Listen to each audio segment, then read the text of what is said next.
Do you feel like it's easier to get famous now in what you described, the way you put it in kind of a cynical way, than... Cynical? Maybe, Tom. I didn't mean to be cynical. I mean, the process is cynical as opposed to learning the craft, sort of, the samples and all of that, and throwing that out there and using. Do you feel like that's something that wouldn't have existed years ago, even with corporate rock or sort of manufactured stuff? Nothing was any worse than corporate rock. I mean, nothing any worse has come along. Though there is a lot of popular kind of plastic computer music that's not that interesting. I don't feel like somebody, like the artist did that. You put your name on it, but you didn't do that,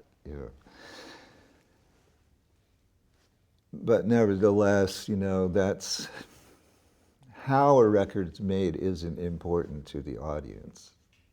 What's important to them is what they're hearing, So that's really beside the point. But as far as getting famous, I don't know nothing about getting famous. I know that. Well, you're famous.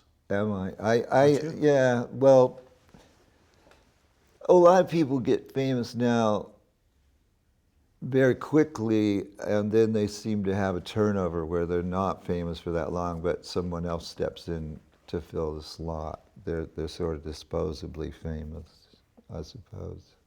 But I can't keep up with who's famous anymore. I mean, I'm introduced to people all the time that someone will elbow me in the ribs and say, hey, they're famous. I have no idea.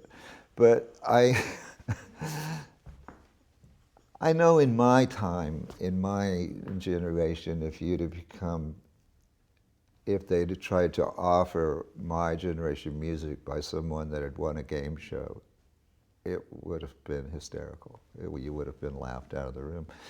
But, Is maybe, a game show like American Idol? well, What do you like mean by any, game show? I don't know, I've never seen them, but like any Like a of singing them. show? Yeah, or a talent show Yeah. or something. That wouldn't have, I mean, we were suspicious of people that had hit records. I mean, it was that different a time.